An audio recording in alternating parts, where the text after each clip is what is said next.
नमस्कार दोस्तों, आज से हम चालू करने जा रहे हैं बिहार बोर्ड 10वीं क्लास 10th 2026 के लिए बहुत ही महत्वपूर्ण ऑब्जेक्टिव क्वेश्चन की तैयारी। तो चलिए पहला प्रश्न हम देखेंगे। और हाँ, सारे प्रश्न काफ़ी ही ज़्यादा इंपॉर्टेंट है, तो वीडियो को अंत तक देखिएगा। चैनल पर नए हैं तो सब्सक्राइब कर दीजिएगा। पहला हमारा क्वेश्चन बोलता है, मंदाकिनी वर्णन पाठ के लेखक कौन है?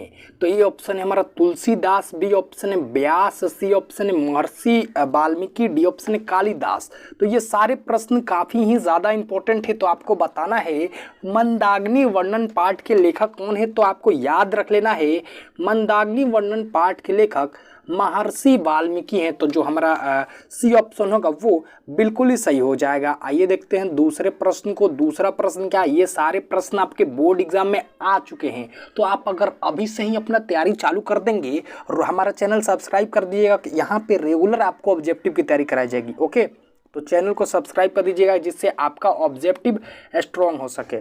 तो दूसरा प्रश्न हमारा बोलता है, सिख संप्रदाय के 10वें गुरु कौन थे? मतलब जो सिखों के पहले गुरु थे ना, गुरु नानक, वैसे ही आपको सिखों के 10वें गुरु का नाम बताना है। तो सिखों के 10वें गुरु थे गुरु गोविंद सिंह, आपको याद रख लेना है। तो हमारा ये ऑप्शन बिल्कुल ही सही हो जाएगा। आइए देखते हैं तीसरे प्रश्न को। तीसरा प्रश्न भी काफ़ी ही ज़्यादा इंपॉर्टेंट है, ये आपके आलस कथा पाठ में से लिया गया है कि नीतिकार आलस्य को क्या मानते हैं?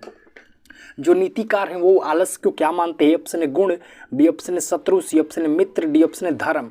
तो जल्दी बताइए, जो नीतिकार थे वो आलस को क्या मानते हैं? तो भैया शत्रु मानते हैं। तो हमारा बी ऑप्शन बिल्कुल ही सही हो जाएगा। आइए देखते हैं चौथे प्रश्न को। चौथा प्रश्न क्या बोलता है, कुसुमपुर एवं पुष्पपुर किस नगर का प्राचीन नाम है? मतलब कुसुमपुर और पुष्पपुर किस नगर का प्राचीन मतलब पुराना नाम है? जैसे पहले इंडिया का नाम आर्यवर्त हुआ करता था, तो बदलते बदलते इंडिया हो गया, वैसे ही आपको बताना है कि कुसुमपुर और पुष्पपुर किस नगर का प्राचीन नाम है। तो आपको याद रख लेना है ये पाटलिपुत्र, जो अभी के समय में बदल के पाटना हो गया, उसी का नाम है। तो हमारा ये ऑप्शन बिल्कुल ही सही हो जाएगा। यहीं पर बुद्ध भगवान आए थे भाई।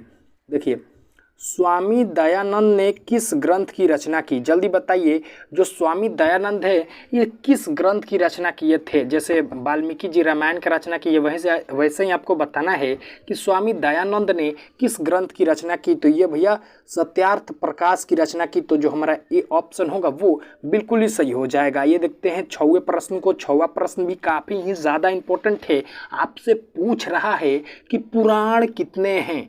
ए ऑप्शन है 10, बी ऑप्शन है 11, सी ऑप्शन है 18, डी ऑप्शन है 15। तो जल्दी बताइए कि पुराण कितने हैं? तो आपको याद कर लेना है पुराण टोटल 18 हैं। तो हमारा सी ऑप्शन बिल्कुल ही सही हो जाएगा। ये देखते हैं सातवें प्रश्न को। सातवां प्रश्न क्या बोलता है, पाटलिपुत्र नगर में क्या प्रसिद्ध है? जैसे भैया आगरा में ताजमहल प्रसिद्ध है ना, वैसे ही आपको बताना है कि पाटलिपुत्र नगर में क्या प्रसिद्ध है। ए ऑप्शन है ताजमहल, बी ऑप्शन है राजमहल, सी ऑप्शन है गोलघर और डी ऑप्शन है जलमीनार। तो जल्दी बताइए भैया पाटलिपुत्र नगर में क्या प्रसिद्ध है? तो पाटलिपुत्र नगर में गोलघर प्रसिद्ध है। तो ये कहाँ पे है गोलघर? भैया पटना में। तो यही प्रसिद्ध है ना भाई। तो हमारा सी ऑप्शन बिल्कुल ही सही हो जाएगा। ये देखते हैं आठवें प्रश्न को। आठवां प्रश्न क्या बोलता है, मिथिला का मंत्री कौन था? तो ये आपको याद रखना है, बार बार पूछता है कि मिथिला का मंत्री कौन था। तो मिथिला का मंत्री वीरेश्वर था। तो जो हमारा सी ऑप्शन होगा वो बिल्कुल ही सही हो जाएगा। यहाँ पे क ख ग है, आप थोड़ा समझ लीजिएगा, क्योंकि हमें आदत है ए बी सी, यहाँ पे ऑप्शन क ख ग में हमने टाइपिंग कर दिया है। देखिए नौवां प्रश्न क्या बोलता है, वेद के कितने प्रकार हैं? जल्दी बताइए कि वेद के कितने प्रकार होते हैं? ऑप्शन 1, बी ऑप्शन है 4, सी ऑप्शन है 5, डी ऑप्शन है 8। तो जल्दी बताइए भैया कि वेद जो होता है उसके कितने प्रकार होते हैं? तो वेद के भैया 4 प्रकार होते हैं। तो हमारा जो सी ऑप्शन होगा, बी ऑप्शन, वो बिल्कुल ही सही हो जाएगा। यहाँ पे ख लिखा है, तो आप ऐसे समझ जाइएगा भाई, आप इतने तो इंटेलिजेंट हो गए ना भाई। तो देखिए 10वां प्रश्न क्या बोलता है, सत्य का मुंह किस पात्र से ढका हुआ है? तो आपको याद रख लेना है, जो सत्य है उसका मुंह हिरण्मय पात्र से ढका हुआ है। तो जो हमारा क ऑप्शन होगा, मतलब ए ऑप्शन बिल्कुल ही सही हो जाएगा। आइए देखते हैं 11वें प्रश्न को। 11वां प्रश्न क्या बोलता है, करमवीर कौन था? जल्दी बताइए कि करमवीर कौन था? तो करमवीर राम प्रवेश था। तो हमारा जो ए ऑप्शन होगा वो बिल्कुल ही सही हो जाएगा। ये देखते हैं 12वें प्रश्न को। 12वां प्रश्न भी काफ़ी ही बार पूछा गया है आपके बोर्ड एग्जाम में। तो स्वामी दयानंद की मृत्यु कब हुई? जल्दी बताइए, जो स्वामी दयानंद थे उनकी मृत्यु कब हुई थी? तो स्वामी दयानंद की मृत्यु, ए ऑप्शन नंबर भैया 1895 ईस्वी में, और बी ऑप्शन है 1896 ईस्वी में, सी ऑप्शन है 1885 ईस्वी में, और डी ऑप्शन है 1883 ईस्वी में।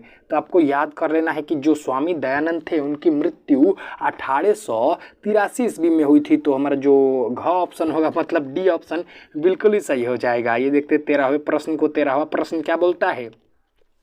आर्य समाज की स्थापना सर्वप्रथम कहाँ हुई थी?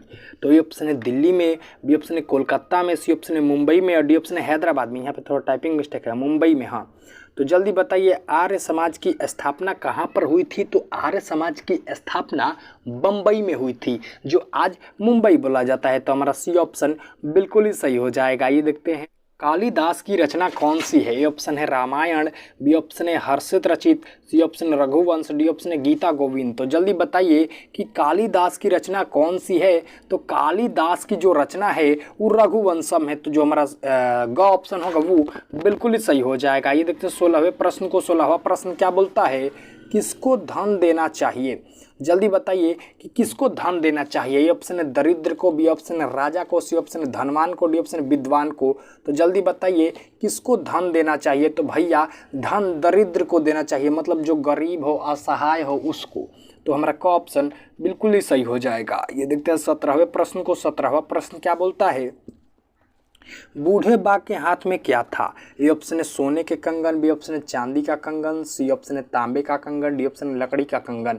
तो जल्दी बताइए बूढ़े बाघ के हाथ में क्या था? तो बूढ़े बाघ के हाथ में सोने का कंगन था। तो हमारा ये ऑप्शन बिल्कुल ही सही हो जाएगा। आपको याद कर लेना है। आइए देखते हैं अगले प्रश्न को। अगला प्रश्न क्या बोलता है?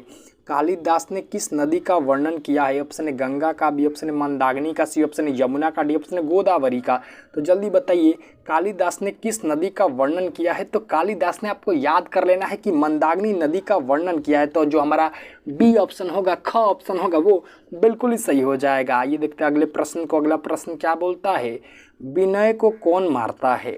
जल्दी बताइए जो हमारे अंदर की विनय होती है उसको कौन मारता है? तो उसे आकृति मारती है। तो जो हमारा ग ऑप्शन होगा वो बिल्कुल ही सही हो जाएगा। आपको याद कर लेना है। आइए देखते हैं 20वां प्रश्न, 20वां और आखिरी प्रश्न। हमारी भारतीय भूमि कैसी है? आपको बताना है जो हमारी भारतीय भूमि है वो कैसी है? ए ऑप्शन है लघ्वाकार, बी ऑप्शन है विशालाकार, सी ऑप्शन है मध्याकार, डी ऑप्शन समानाकार। तो जो हमारा भारतीय भूमि है ये बहुत विशालकार है। तो जो हमारा ख ऑप्शन होगा वो बिल्कुल ही सही हो जाएगा। तो चलिए इसी के साथ आज के इस VVI ऑब्जेक्टिव क्वेश्चन का सेशन करते हैं समाप्त। मिलते हैं आपसे कल एक नए ऑब्जेक्टिव वीडियो के साथ। तब तक आप हमारे चैनल सीधा क्लास को सब्सक्राइब कर दीजिए और अपने दोस्तों में भी शेयर कर दीजिए। धन्यवाद।